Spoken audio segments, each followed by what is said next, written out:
Yes, ama etiefo ne ahwefo nyina akwa babiem. Ebra so se yede mpensenpensemu dwumadie ebeto aso de amaw. Ya fara se kese enkoma Hepa Plus mixture. Mesre wada. Se wope mojedru papa ebetimi aboaw ama nipadua agina nanso eyie. Yade be na edi ho akotane. Hepa Plus mixture ebeboaw eto ase de ama Franco Trading so enie. Phone papa, TV papa. Air condition papa ade bia de ye ho ne maye e wo dem de ye Franco Trading Enterprise o madam me benya bi e de amawo charcoal toothpaste be patcho ya pause e ma osenye fita e man ka papa emfiro no mu embra ade a ahomete na se bi oto de bia e mani pakora ho dwawo e ye se unu obi kasa na se bi ontimi kansem emfa nguna so esa carbon ye firo no mu ebente and I make for charcoal toothpaste e dia ma won se kanetete no na ye ma menom e di bidie ene body tray na ne e di twum sa fast ne so abon se yi adedomo ni nyina e de fro na asato tekrema so nti da bia ka so wonum sei kama pa City Blood Tonic mojadu papa ya onya bi enmo tim se enma nyina be koye e de amasa be ko na so asremere mpensenpensemu ebre eto aso ewo badwam dwumadie so ede amamedin de akwasi ensia se de bia da o man hene kwabena asante eka no yenka ho ntam ne enhyebo enka nkire ho se ye beboa ama ye mpotamu ye mantamu ye bro no ye frisuo ye mantam ye man ye friso etumpon afantuma pa ede ye frente me samtia me ye asantuma mpon ni de hye me hyem ho bose ne mesume ye aboa ma asantema tumpan fa ne tuma pade fra ena menso meye ere atai asantema ne penfo nyina enso echi penfo atenase penfo ne no ba bedi enkomo ye Clement Opoku Jemfi DC edema Amansie South mensire no sanso ena Abbas Nuruddin Ashanti Regional Communications Officer edema NDC amanyuku no enkomo ba bedi etiawa ne rikanfa ne yashase ne Honorable Andrew Japamesa edi hu komo anopai efa famwo entumu ya aba ehu isabaye adesoa ade magana ne bia esanse ne ukomonte so kokoto famwo ebi ton 13 Ghana cedis per liter eye diesel no ne akofa de abade ye nyina ye nim Ukraine Russia entokwa ene yesi akofa ede aba eti enne amako adwamanso a ya shorty diesel supply of 800,000 barrels per day because one, a lot of refineries you're closing it down. It's in Russia and Ukraine and Tokwanenti. Omunsua adosuko ewo femwo eyemuso de abetu yenim say. Sa femwo ya ne bo ekosro no. Ebetu emu afri sa bere akwa kosi second quarter of 2023. Na eno no enye because Ukraine and Russia tokwa no na ebe na wie nti aba because omo hwene mu say refineries ni bi eba be ka ho ebe di say Dangote refinery you know it's expected to generate about 650,000 barrels per day and be maye oko China oko Saudi Arabia ye hwene mu say other refineries are coming on board nyina betimi but say na be at least we are seeing betimi refining about 2.5 million barrels per day na etimi nya enough supply na ankwa fam bo anyedi. So the question is until when Ghana for because abed this increment sir. And Honorable Japamesa catcher Sesiaka said or no as Deputy Energy Minister don't mean ya ban betimi yes to mitigate measures we here Ghana for a kumu. What should be the way forward? Abbas Bokode. Nyame Adom opanyini. Clement. Asantema mponi de hye. You watch it. Kontonchi. Obo here kumadana. Yes. The silver stew. Bibi Bokode. Nyame Adom ye. Amansie South. What is saying? Nyame Adom. Boni bia ensi ye nyoma kakra haye we asetina mu na yeguso a yensoso ye de ahodi betumi se de mpunturo ebeba ye manfo no abrabom madwuma no okay January yeguso a ye aba Asantema mantem te say nnia okwa Asantema mantem ha nniama nye obi obetina ha ka kire se nniama ye wa Asantema mantem bia no bia na owo sabu akwan bia ofade nya sika wa ban we mu because on so hwe a Asante Mantem yɛbɛka sɛ na the center of commerce for Ghana. Pe baby a yɛdi dwa wɔ Ghana ha pɛ Asante Mantem. Yɛ yesu ne ho sɛ amanfo firi Wagadugu ne Abidjan nyina ba Asante Mantem. Nti aban yɛ nhyehyɛeɛ bi na aban sika sɛ mo nkɔ yi a wɔne a ɛka wɔn paa yɛ wɔne a wɔ Asante Mantem. Okay. Ti ne yi sɛ wo sɔre anɔpa yi me free Kumasi ba bɛ 3 days ago. Wo sɔre anɔpa yi na wo fa adum. Obi abɛtena wo bɛ 3 months yɛ mebusa nneɛma kora ne atobi. Wo kɔ ɛyɛ Moro market baabi a yɛtɔn mpaboa yi. Wo kɔ Patase baabi a yɛyɛ slippers anaasɛ wo ba Asafo Coastal mu hɔ na sɛ wo kɔ Sokoban Wood Village ana Mayanka. Di obi ɛka ne sɛ nneɛma agyensamu nneɛma ayɛ dɛ agyensrepe. Na nneɛma agyensrepe na nyɛ sɛbi yɛn timamufoɔ nko a DCs fo nyinaa are affected because owura yi ɔte ha yi adeɛ anaasɛ sikapudu a wɔsɛ onya ɛde tu ne district one na mo paa ɛyɛ district assembly common fund assembly common fund nso no ɛboro 1 year yɛntua bi Clement what do you have yɛntua bi meba yɛntua meba wo de ma sɛ bi a ɔbɛnya o time o bisa sɛ o mo te sɛ no ko na thesis no ba me pa kyɛw okay Abbas asa MMDC is na me hu sɛ mfie bosome nwɔtwe ni yɛntua ɔmo ka enti nɛ DC is na adwane nya me nwanwa sɛ me nua adwane yɛfiri Asante Mantem to abankran because onye party executive o yɛ DC to obɛkɔ radio so kran ka bɛyɛ within Ashanti region but pressure eba no wa abankran pressure aba DC so ama na yɛtimi frɛ DC na nado DC yɛtimi ka sɛ wawu wonte bosome frɛ wo DC yɛsɛ wonkɔfo so ɔmo hu ɔsɛ an ka kyerɛ ɔmo sɛ mawu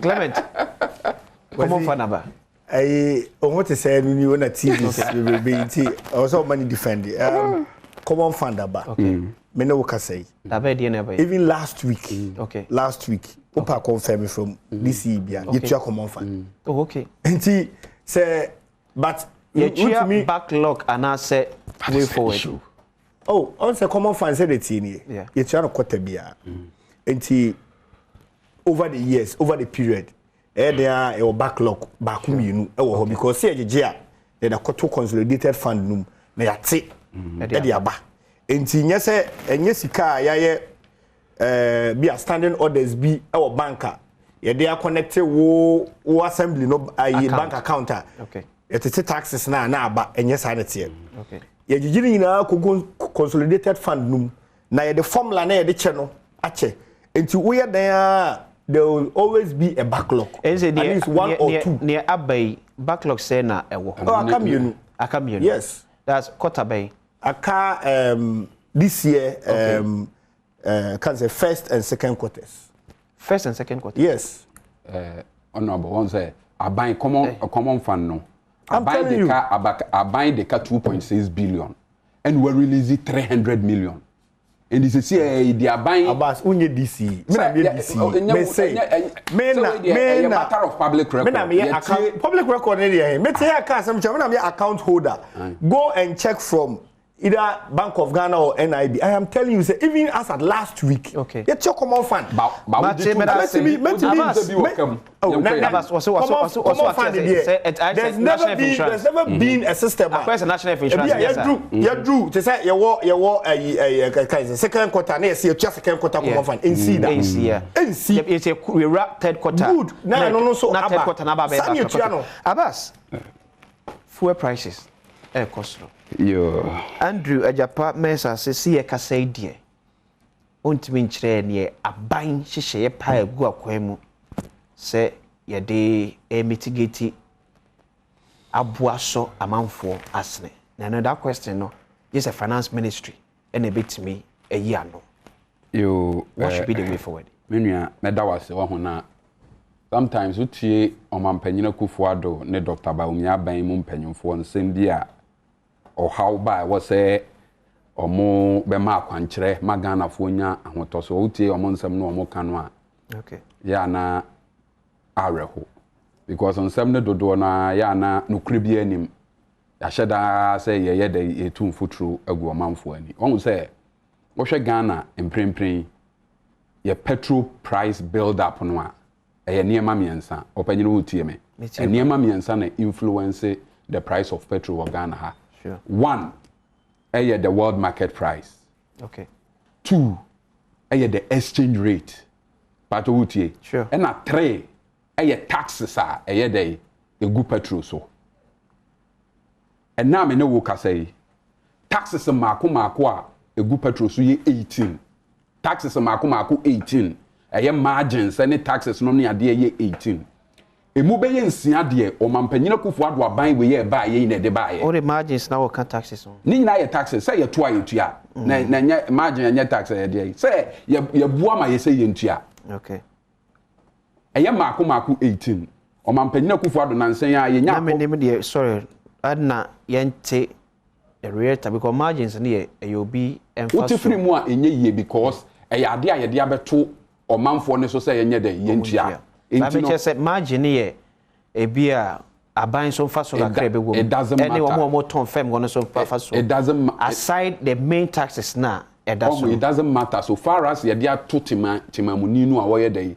oyi margins ne kura gu nchen a okay taxes a gu petrol so nko asese yi be ye 10 okay emu be ye nnumo mampanyina Akufo-Adjei na de aba nansen obeche nsuo nom ne ade free or the 1% da petrol so auto petrol we dey wutua bank a mampanyina Akufo-Adjei gugu no or the whole tax banking sector recovery levy da so CCI and the bi wo ho so obeto ya wa ye dey wa tutum sa ban yi sa taxes ni nyina free kwa petrol beba less than 40 Ghana per barrel enti Japan mesa kasa de ekoso ya ban ntimi nya ho hwe nya no kre eye kontompo eye asem a wujitu mu anya dey enye yie because amanfo aka say special petroleum levy nom ni ade no 1 liter bia na ye 50 pesos enti yemfa ne say 1 gallon bia ye 2 cedis any other taxes bi si ye free so a petrol bo be ye dey ebeba form enti na me kasa asem wa Japan mesa be kan say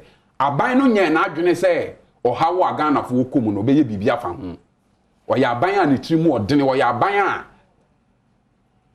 oye kotobekum ma aban a ade obeya ma Ghana for ye komu adwoye no onye dey onye but at least 2021 say or suspended price stabilization levy for about best of 4 months and no cry one of the reason ntia asemu minister na kan ye gituma enye price stabilization recovery levy na ye dey na buy o mampanyini John Dramani Mahama na 2015 o sesa petrol buo e wo fom enti yemfa to obi mra ye betete e de ato ho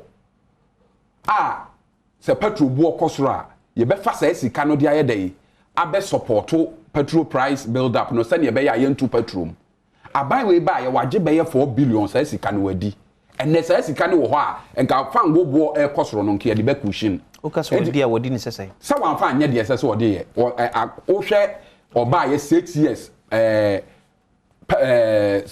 price stabilization levy ya tete a hover around 4 billion but aban nyusu sa esika no mfa nye de enti o mampanyini Mahama de ye dey e ba ye enti mama o 2 reasons why asemo Japan mesa e kan no nye no kre taxes a mampanyini Akufo-Adjei de agu petrol so no oyi a petrol bo beba from 2 price stabilization levy no so omo de ye de esese omo de ya enka na petrol bo nye dey enkosro and is it true say Ukraine and Russia and talk na map sometimes yes o mampanyina Akufo-Adjei ene Dr. Baumianso ebedi ade e ma amanfo hu se de omo because opposition se ne no omo si kasa ne de na se wiase mu nyansa nyina omo tirimu na wa so omo de omo ba Ghana no o haw bi anya de emmem bo omo ba mfie nsia no bibia akoboni bi anya omo a ade papa bi ade omo bejefa omo ba first 2 years omo si o mampanyini Mahama say economy o mampanyini Mahama say economy ye to abawie ya afi omo say Gov't afi omo say Ukraine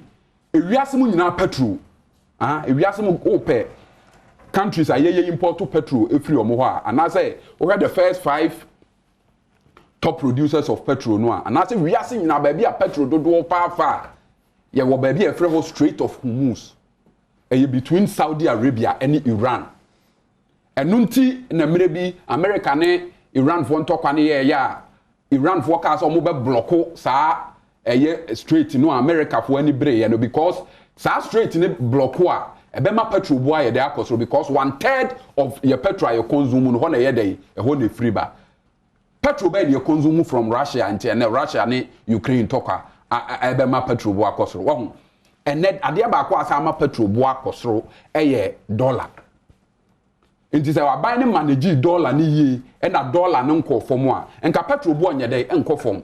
So the government is trying to blame its incompetence, especially Dr. Baumia. Who say watch a dollar alo kono de safwa koma IGP.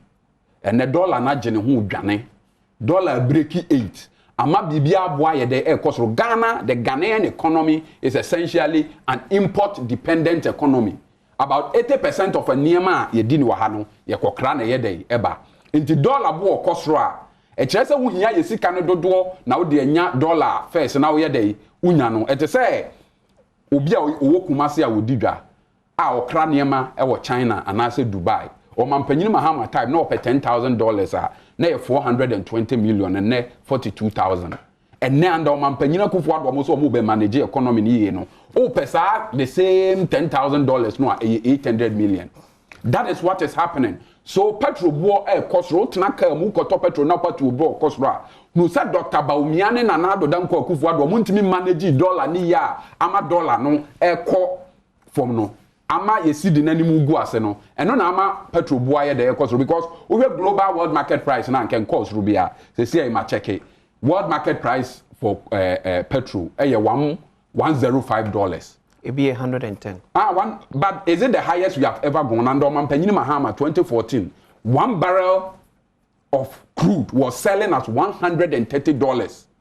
You know, 2014, 2015, near top 1 gallon. It will be so $130, $135.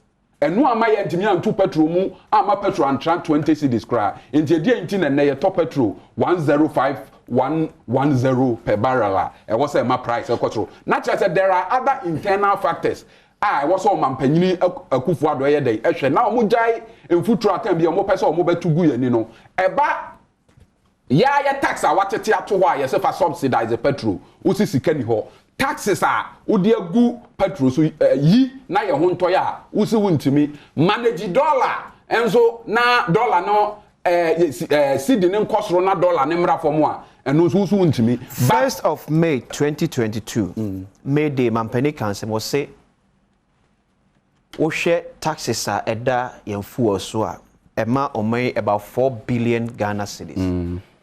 Ghana focus wonya ebedin taxes be na wo free say Mampany betimi agum ye betimi de ahonha kakra ebeba o manfo so sa asem o Mampanyini kan ye no expose no ma obi ahunu say bi o kan asem ne de ho to so a emwa because in opposition sa taxes now describe one as nuisance taxes extra taxes asem na me ka kire we. Okay, he described this as nuisance taxes. Or say your taxes are unya or mubo mubetwam. After the taxes ne ma no 4 billion no you free wa enye.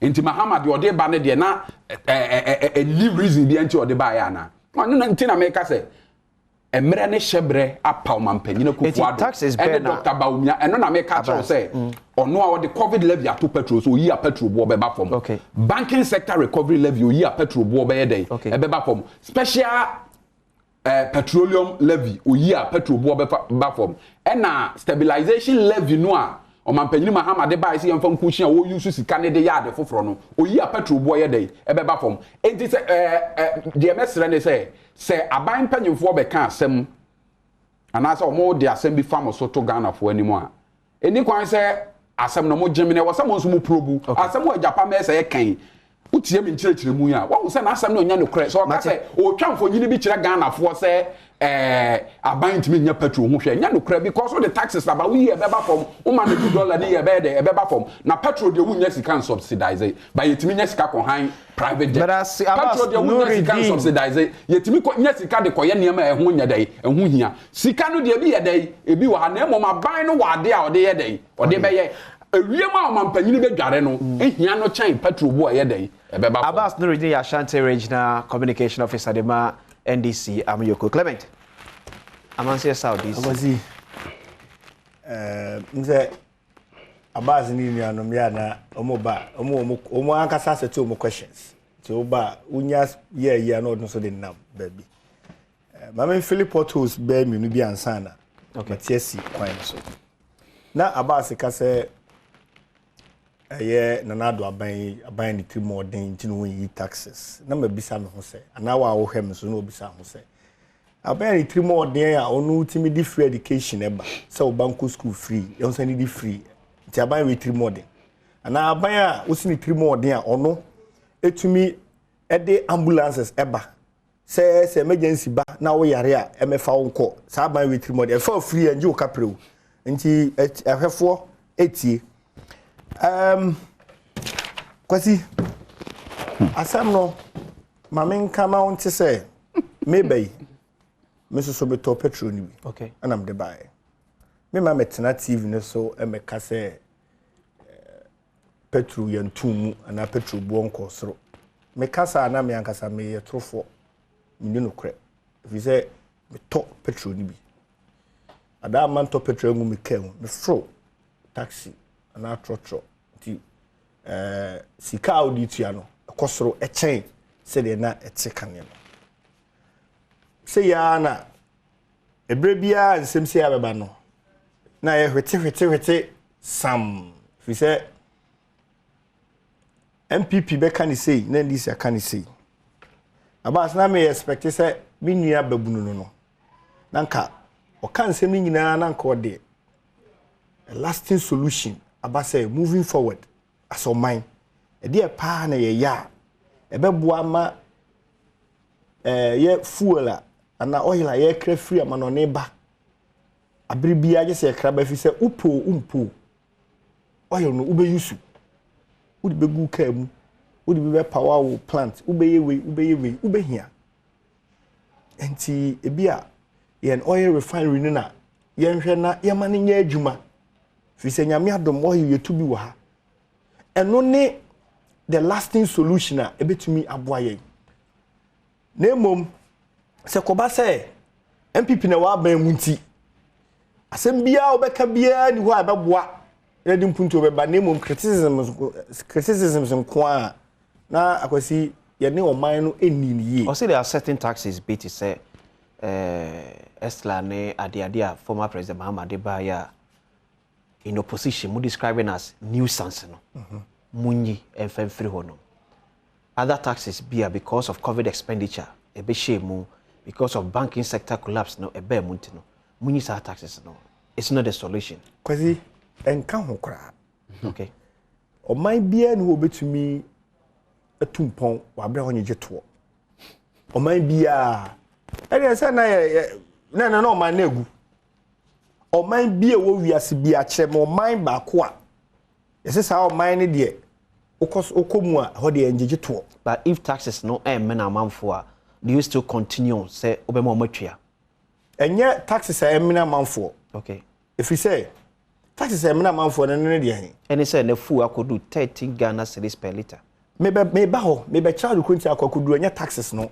enko a ono ankasa ma the three thematic areas a ye share edma fuel ekosoro okay nti taxes no one component of it cause opanyi bi ka asem bi o se wonnoa yarefo aduane a yeniye wani a ubidi a very deep and profound ti se ne eno ma si amama so COVID a menu mienu ya na anwene ho se yare bi beba be ma amanfo kra be hye de me no kasai ye wadwumayefo bi omuda so ti fie they are working from home but etuo mo ka abayadwumani wane no me more institutions needing no be say it should be a yes be on adwuma say working from home e be out of so it means say the pan year adwuma yes out of 4 weeks no or office 2 weeks by be try na kabo so me but me chance say owo fie no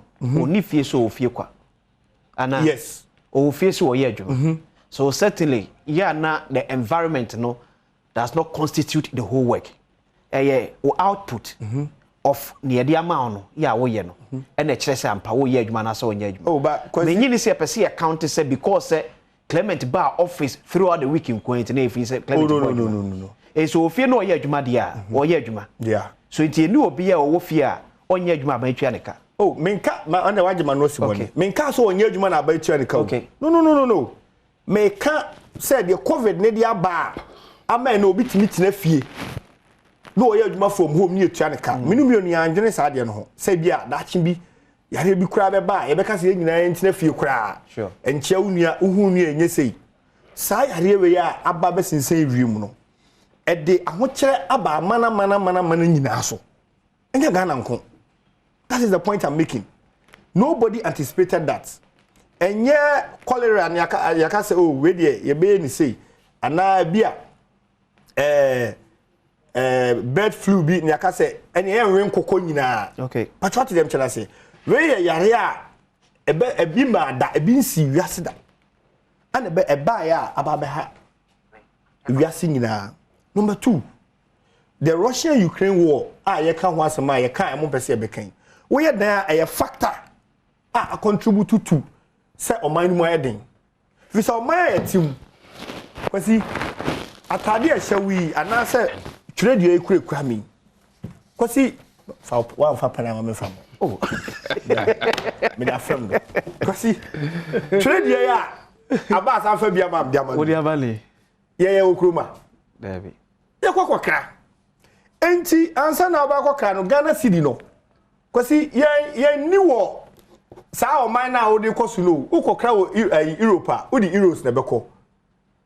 Aya American so na wo kwa, o di dollars. O di yen.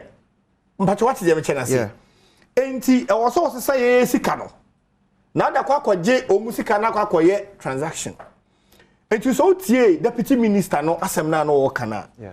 O say solution ba ko a Bank of Ghana de agu akwam se be ya oil no fuel prices so beti no ene say wo hu say OMCs no ye oil marketing companies no omo de abroche sika omo se say sika yi no mo de akwaje abroche sika akoto oil no international market.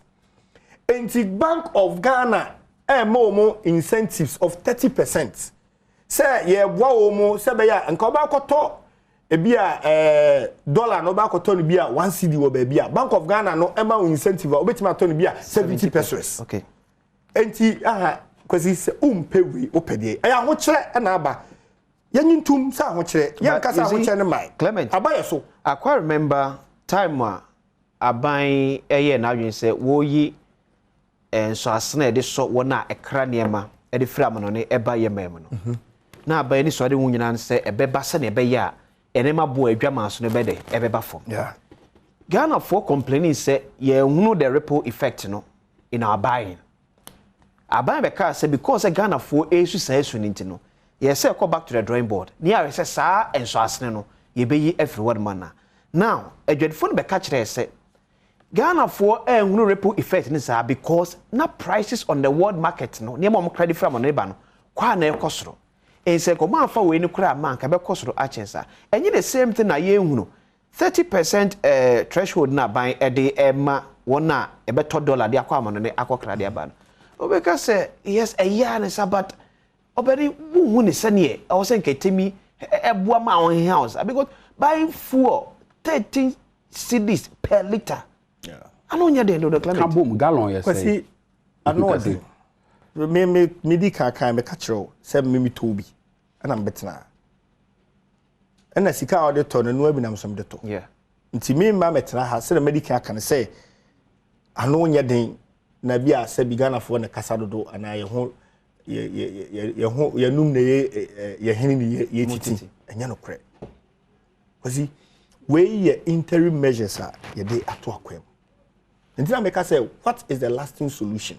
Medical te ba ko say kwan ye be fa so bia yen oil refinery no e bia e be ma na ye adwuma kese na bi ebenya ba kumpo ya dey aka ho me bi atwam na Nigeria for mtumi ni atwam anso se gas ya mama gas bio yenye sei me kai aba so be kai a se yenya ya Ghana gas yi kwasi once I want time chance answer ni bio Sure.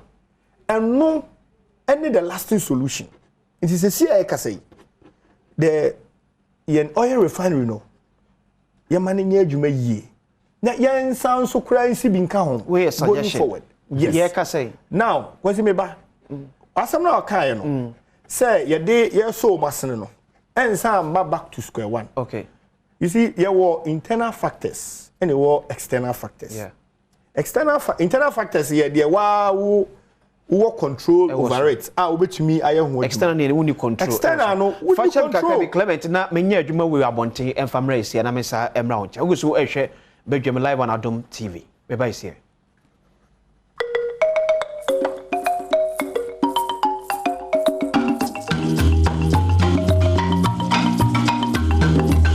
Yes, I'm here. Akwa baby, I'm family Badwam dwumadie so Mpensenpensemu dwumadie eni ma menhwe messages here modia ba Facebook Adom TV na menkenkan kakransa na mama bedwafo asa abamu ebiem. Yeah, and so say NPP should stop talking about free senior high school. It's a bomb. What's the price of barrel between 2016 and 2022? Ghana problem is different from Germany. Let the city drop to 4.2 as it was in 2016. Anthony Leo Papella and so the way a buy. Abbas Nuruddin is funny. Everyone is aware that what is happening now is not a homegrown challenge, but a global one. Under John Mahama-led NDC government, it wasn't anything different. John Mahama came in with Dumso, later gave Ghanaians higher, unemployment was also high, bus branding, SADA, JIDA, etc. Mahama told us to pay for more if you want life to stay on. We paid, but still the Dumso was still persistent. If MPP isn't performing, NDC is never and will never be an option for Ghanaian development. Richard Odro, a champion, and the way buy. Petrol was bought for $130 in 2014 and 2015 in world market. In which world, Abbas? The highest ever was 2011, around $111 under President Mills. Abbas, please get your fact. Mr. NPP man, you have turned Ghana upside down and doing unnecessary projects with Ghana money. 2024 is just around the corner. Grace Owari and so no. We say Bermuda, Monaco, and Bahamas and the United Arab Emirates are 4 countries that do not have personal income taxes. Let's Ghana learn something from them. Prince Jima Boate and so no. Germany, USA, UK, etc. are feeling increase of fuel price increase because of one thing. But Ghana is feeling more hardship because of super incompetent Nana Baumia cities depreciation abamuo. Only taxes that do not bring any fruitful development to Ghana is being put on Ghanaians. Ghana cannot be compared to Europe. Anthony Liu, NSA, anyway, a buy. Akwasi, tell the DC, what has free SHS done for us? You said some people are staying in the house and get paid. Mention their names. You said you can't. Ghana is doomed. Francis Oxford, Nyame, Ena, anyway, by Clement, Mama, 1 minute now, Efalanda, Memko, the other topic.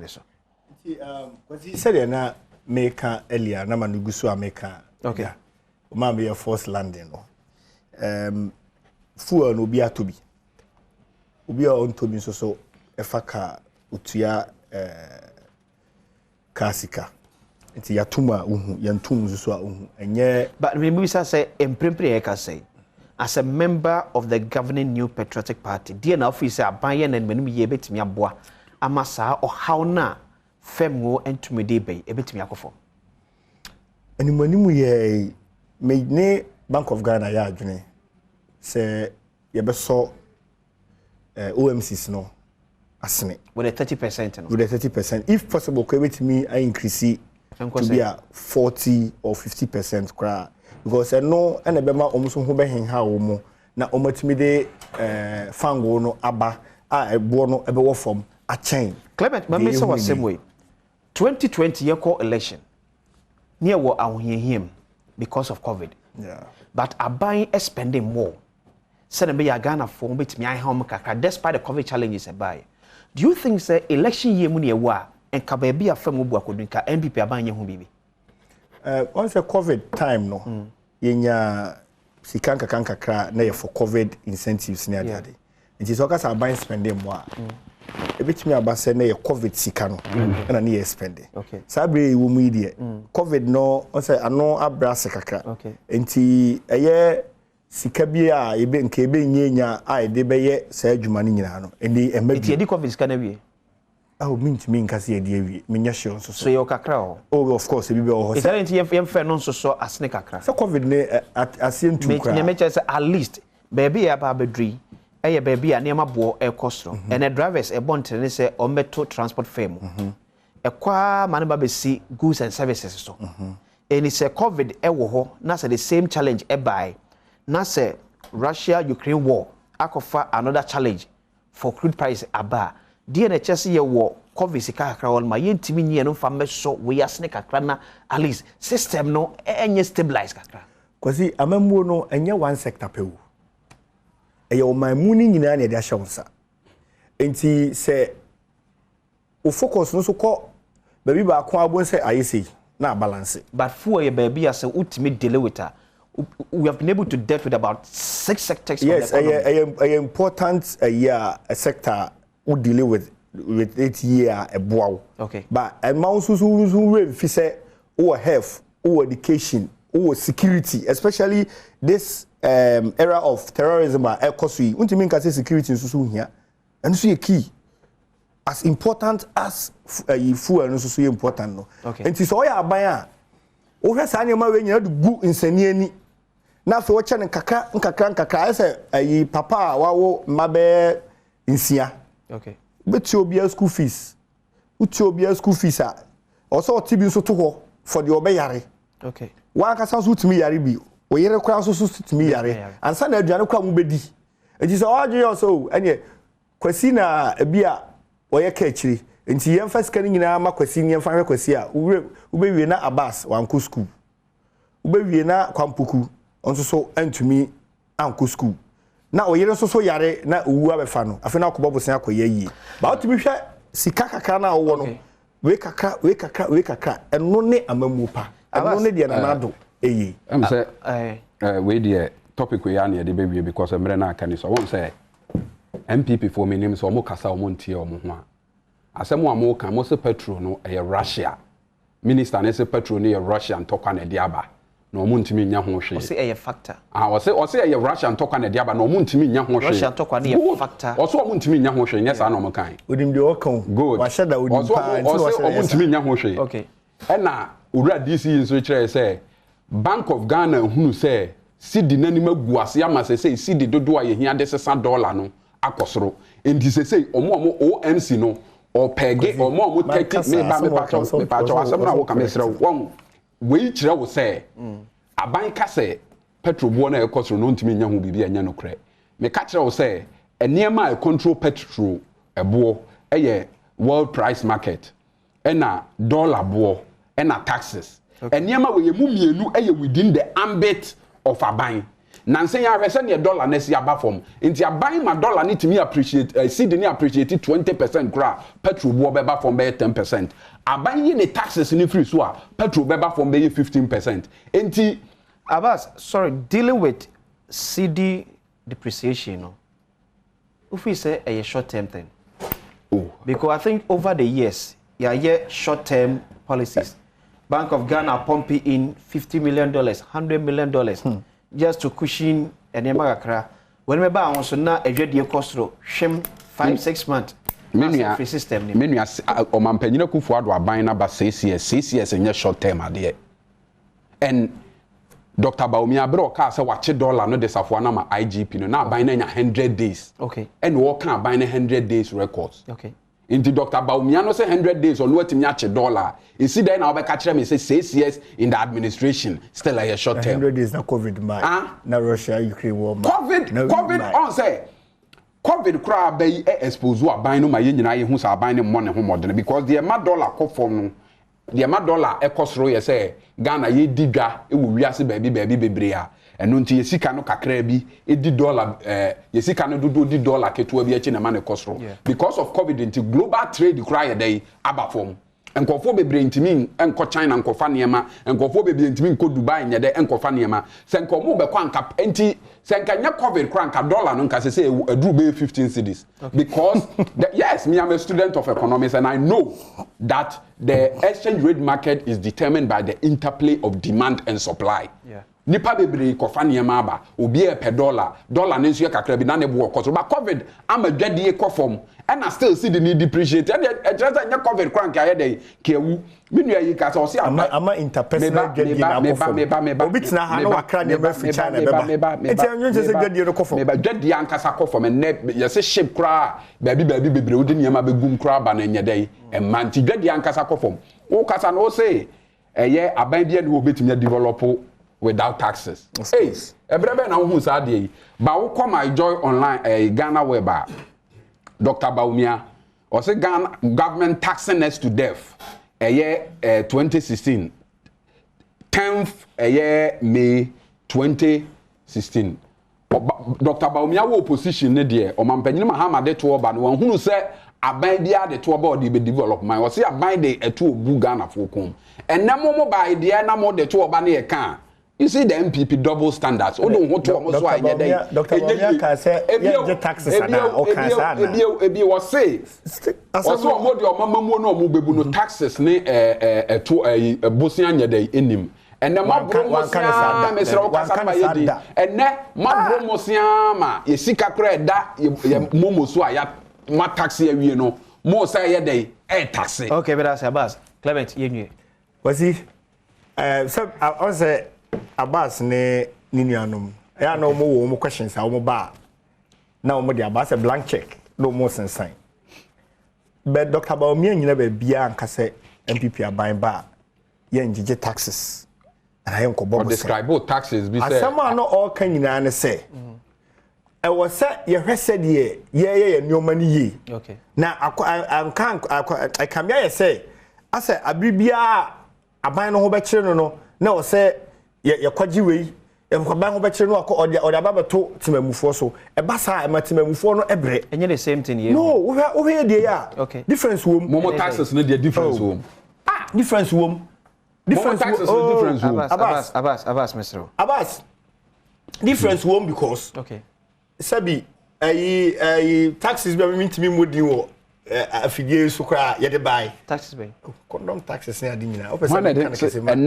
and sanitary pad ya taxe so na do adaroma sa ne mani nyina atwam sabi sekan a ne ade do nyina sa ne man na Dr. Baumia e ka ho asem so cumulatively Nana Akufo-Addo buy taxes kofuma na se kosoro me nye that research but from the economy the metimi aka cho say ekofom taxes kofom oh yes are you sure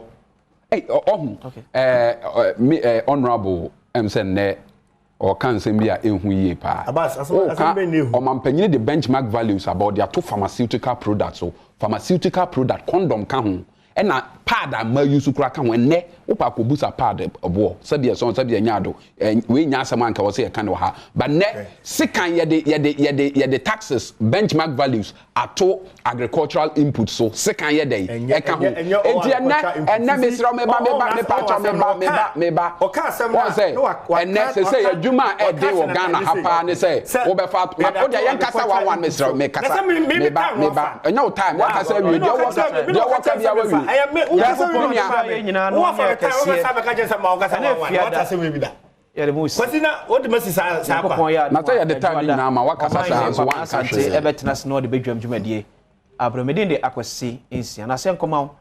sound production obi bia oboa ye ma dwumadie ewie pay ye da mo nyina mase yakopon ya adomo a ye be se hia dafo bakra